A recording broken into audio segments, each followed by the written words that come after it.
2 दिन पहले वीआईपी के नेता और इंडिया गठबंधन के घटक दल मुकेश सहनी कहते हैं कि आगामी बिहार विधानसभा चुनाव में उन्हें 60 सीट चाहिए और उसके बाद जो सीट बचता है वह सीट आरजेडी, कांग्रेस सहित इंडिया गठबंधन के अन्य घटक दलों के लिए है।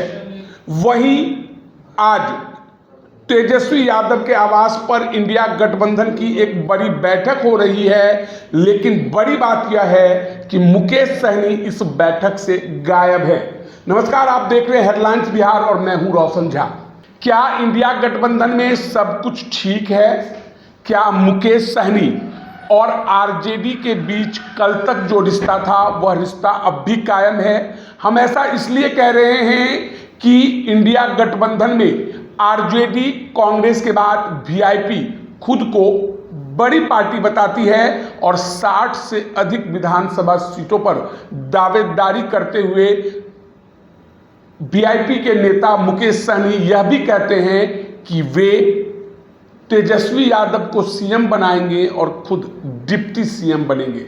हालांकि अभी तक इंडिया गठबंधन में सीट शेयरिंग को लेकर कोई बातचीत नहीं हुई है और ना ही कोई औपचारिक ऐलान हुआ है, लेकिन इससे पहले ही मुकेश सहनी कई बार सार्वजनिक मंचों से इस बात को लेकर ऐलान करते हुए नजर आए हैं कि वे 60 सीटों पर चुनाव लड़ेंगे और डिप्टी सीएम बनेंगे।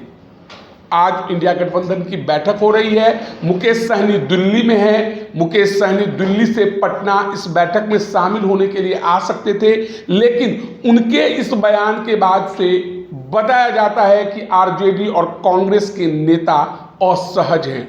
क्या इसी असहजता के कारण मुकेश सहनी इस बैठक में शामिल नहीं हुए? क्या मुकेश सहनी को इस बैठक में शामिल होने के लिए बुलावा भेजा गया था या नहीं भेजा गया था?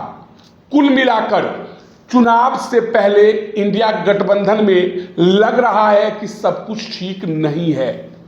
हालांकि इंडिया गठबंधन के नेताओं का कहना है कि सब कुछ ठीक है, मुकेश सहनी दिल्ली में है, इसी कारण से वे इस बैठक में शामिल नहीं हो पाए। बहुत जल्द सीट शेयरिंग को लेकर बातचीत फाइनल कर ली जाएगी और कहीं कोई गड़बड़ नहीं है। लेकिन जैसे जैसे समय नज़दीक आ रहा है, जैसे जैसे बिहार विधानसभा का डेट नज़दीक आ रहा है, इंडिया गठबंधन में कलह शुरू हो चुका है, महाभारत शुरू हो चुका है। अब देखना दिलचस्प होगा कि क्या पिछले बार की तरह मुकेश सहनी यह आरोप लगाकर कि उनके पीठ में खंजर भोंका जा रहा है, इंडिया गठबंधन से बाहर हो जाते हैं, या तेजस्वी यादव या कांग्रेस आलाकमान के द्वारा जो सीट उन्हें ऑफर किया जाता है उसको लेकर वे संतोष करेंगे और चुनाव लड़ेंगे।